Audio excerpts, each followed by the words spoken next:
Salve galera do xadrez e vamos continuar aqui rumo aos 2000 jogando partidas rápidas no chess.com. E hoje, né, vamos aqui fazer uma análise de uma partida de um jogador que é da Argélia, 1233 pontos, o nome dele é Caps, certo? Vamos agora, estou com 1233 e hoje vamos para uma abertura que foi realmente... Acho que foi a primeira que eu utilizei, a primeira vez que eu utilizei ela nessa série, né? Talvez agora, né, que eu tô nos rates de 1500 lá pra cima, eu comece a utilizar ela mais vezes, porque eu acho ela divertida, né? Porém, ela não é tão simples de jogar, né? Que é o famoso e famigerado Gambito do Rei, certo? Na verdade aqui, né, se torna um Gambito do Rei depois que ele fez E5, né? Porque aqui tava uma outra variação diferente, né?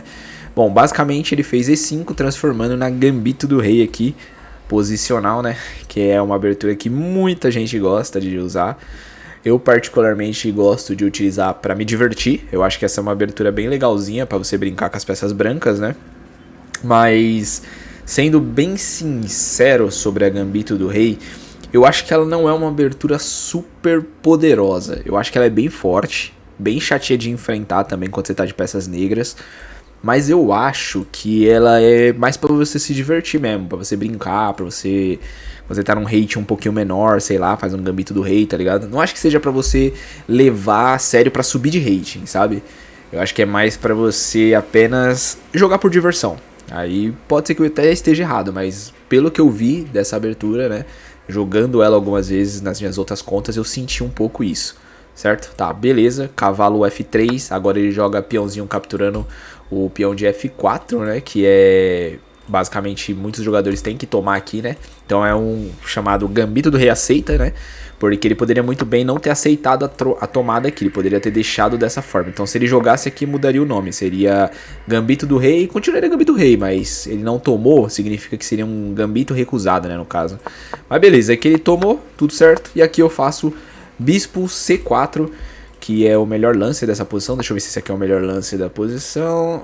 Bispo C4 acaba sendo o melhor lance. Também tem cavalo, né? Poderia ter cavalo C3 aqui. Mas é um bom lance aqui. Inclusive o computador já dá uma pequena leve vantagenzinha para as negras, né? Normal, isso é normal no Gambito do Rei.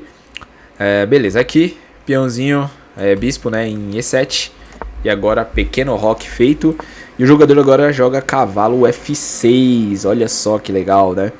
Inclusive aqui a ideia do Gambito do Rei é você meter uma pressão nesse peão rápido, né? Já que esse peão aqui também vai cair em algum momento, né? O jogador também poderia, no lugar de ter feito isso, ter protegido aqui também, viu? Existe isso aqui. Isso aqui existe também. É possível também, que aí ele protege o peãozinho aqui, fica um pouco chato de lidar com isso aqui, certo? Bom, aqui foi pelo cavalo, né? Beleza. Aqui, peãozinho D3, inclusive eu acho legal até essas posições onde você abre aqui D4 aqui. O computador não gosta muito, mas dá pra fazer, né? É porque ele fica com esse receio aqui, né, da tomada aqui, né? Mas a ideia do Gambito do Rei é essa, né? Você sacrificar muitos peões para você ter um desenvolvimento rápido das peças, né? Já atacando a ala do adversário, e o adversário ainda tá com as peças meio presas, né, no tabuleiro. Essa é mais ou menos a ideia do Gambito do Rei, né? Então, basicamente, aqui eu fiz D3 mesmo pra fazer aquele jogo mais seguro, né? Vamos dizer assim. Certo? Bom, aqui, pequeno roque é feito. E agora, basicamente, eu tomo o peãozinho dele em F4. E aqui equilibra a posição praticamente com uma leve vantagem para as peças brancas, né? Já que ela tá bem desenvolvida. Com a coluna F aberta, né? O centro pode alavancar futuramente e se tornar um problema, né? Então aqui é uma leve vantagem para as brancas, né? Uma leve vizinha. Na verdade é uma vantagem que eu diria assim, posicional assim, de libertação das peças, eu acho que é melhor para as brancas. Bom, aqui, cavalo C6, faço peão A3 e agora ele faz bispo dele em E6, propondo a troca de bispos, né? E eu simplesmente jogo cavalo D2, né? Porque se ele tomar aqui, o cavalo entra numa boa casa até, né? Dá para esse cavalo jogar legal nessa posição. E ao mesmo tempo eu libero um cavalo de uma casa neutra, né? Que ele tava na casa parada lá, então libero, né? Faço o desenvolvimento do meu cavalo, não deixo ele simplesmente jogado no canto, certo? E aqui ele joga cavalo em A5, né? Tentando trocar os bispos aqui. E aqui eu tenho a opção ou de tomar ou simplesmente recuar para A2. A opção que eu escolhi foi recuar para A2, mas também não era errado tomar aqui não, viu? Não é podre esse lance, não é o melhor lance, mas... É um lance normal, vamos dizer assim, possível, certo? Bom, A2, agora ele joga cavalo em G4 aqui, né? E aqui eu tenho que tomar muito cuidado, né? Aqui já tá dando muita vantagem para as brancas, né? Por conta de, por exemplo, sei lá, uma jogada aqui, toma aqui, jogo aqui nessa posição é possível também, né? Porque aí eu estaria atacando o cavalo e atacando o peão. Então tem muitos lances bons aqui, né? E aqui basicamente a vantagem já vocês já viram, né? 2 pontos para as brancas, né? E xadrez é muito louco, porque você tem que encontrar o lance. Você olhando assim pro tabuleiro, você não vai dar tanta posição boa assim para as brancas. Você vai falar, pô, legal, as brancas estão com vantagem, mas tá, e daí?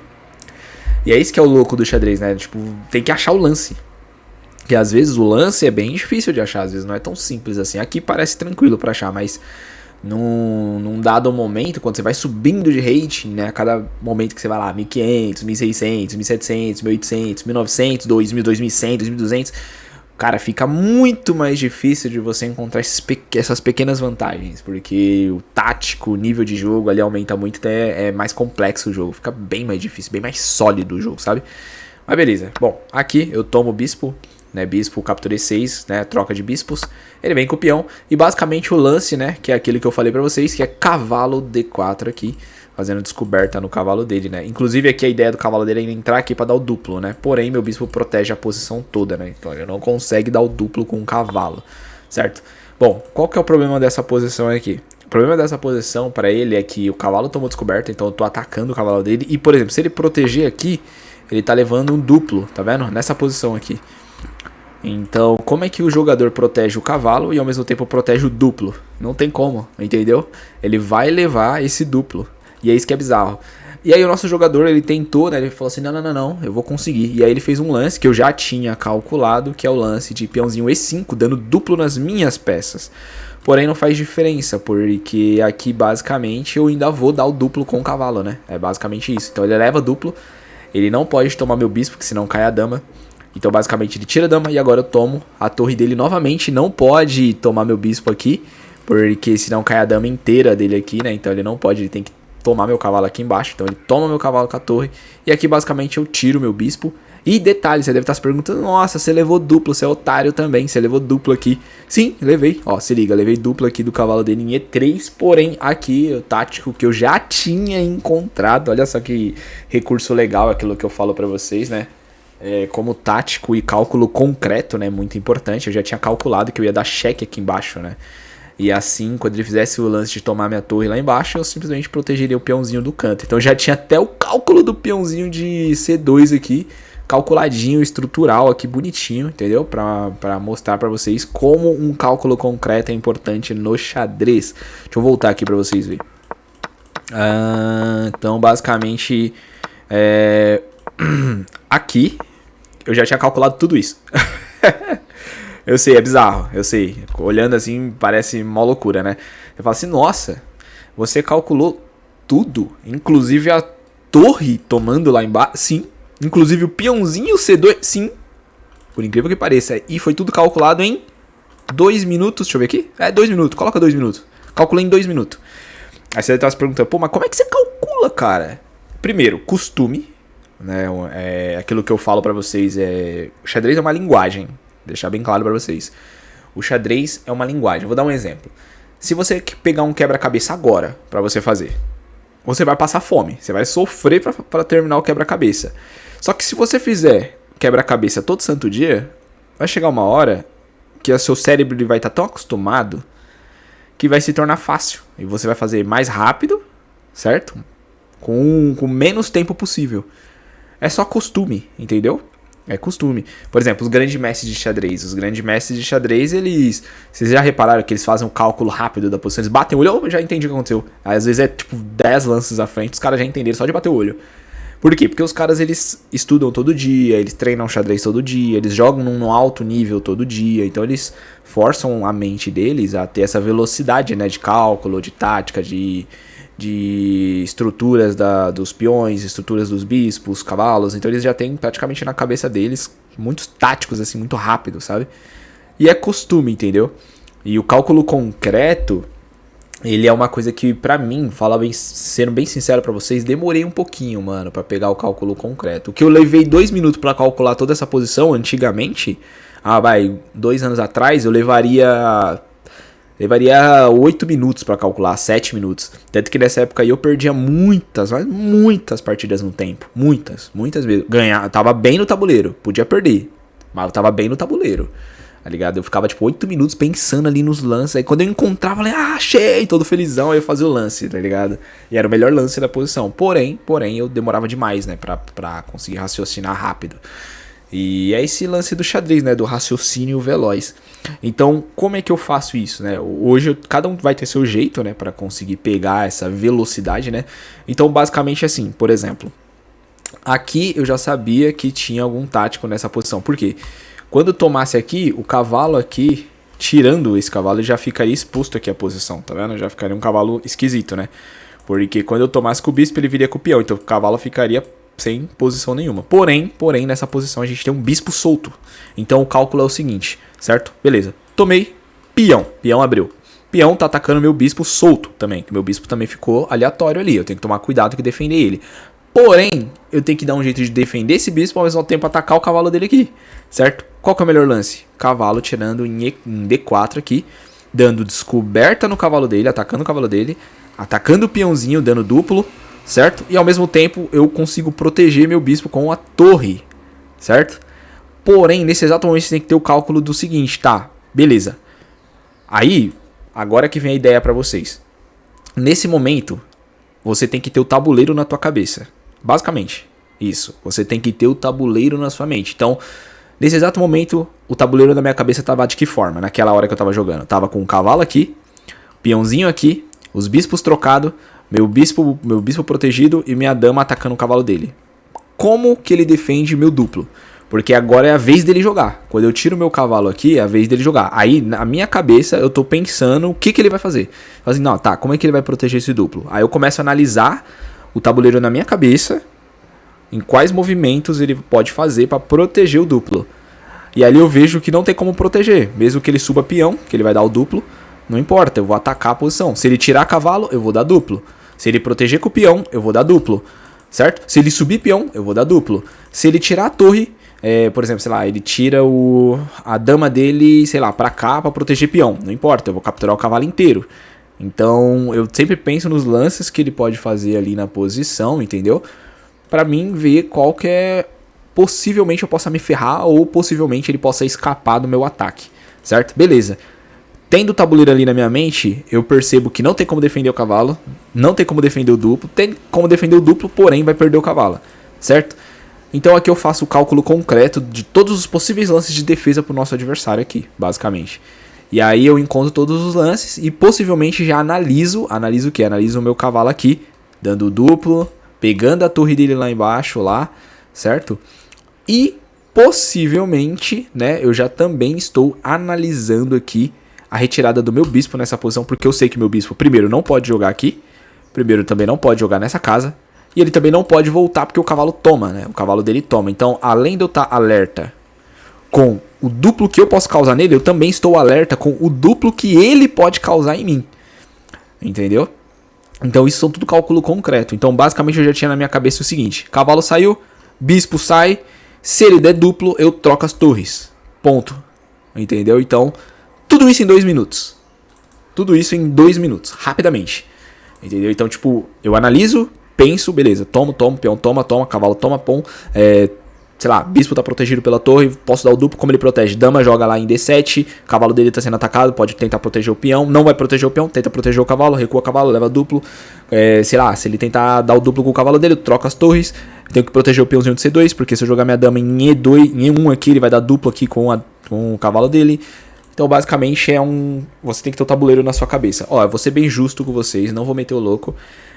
Quando você vai estudar livro de xadrez, reparem que nos livros de xadrez, os jogadores lá, eles não dão. Tem livros que não... A maioria dos livros de xadrez não tem imagenzinha do tabuleiro, né? Que eu sei que muita gente quer pegar livros de xadrez porque tem as imagenzinhas do tabuleiro, né? Os lances ali. Cara, para com isso. Para com isso. Você quer estudar xadrez mesmo? Quer se tornar um jogador ainda mais forte? Você vai ter que ter o tabuleiro na tua cabeça, mano. É sério, você vai ter que ter o tabuleiro na tua cabeça. Você não precisa saber jogar uma partida inteira de xadrez. Mas você tem que saber calcular 5, 6 lances só na sua mente. Entendeu? Sem precisar olhar pra nada. Você ter literalmente o tabuleiro na tua cabeça. Por exemplo, aqui a notação científica tá aqui do lado, mas eu não olho essas notações científicas. Eu mesmo olho aqui o tabuleiro, peão D4, peão G5, cavalo G5 aqui, entendeu? Bispo volta pra G3, peão H3. Você vê que às vezes até eu ainda dou uma travadinha de vez em quando, porém eu tenho o tabuleiro na minha cabeça. E isso é muito importante para quem quer ter um cálculo concreto, né? Tem que ter o tabuleiro na cabeça, entendeu? Porque assim você calcula o tabuleiro na sua cabeça, os lances mais à frente e tudo mais.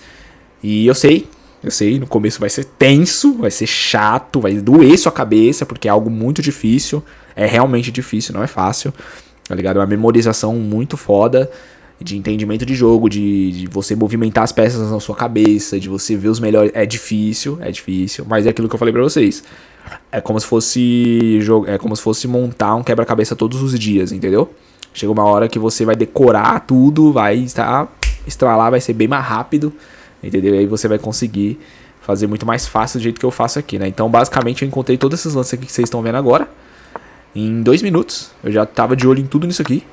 Já sabia o que ia acontecer por causa de um lance do nosso oponente. E foi até aqui que eu calculei, ó. Até aqui, até a proteção aqui. Beleza. Aí agora eu começo a pensar novamente, né?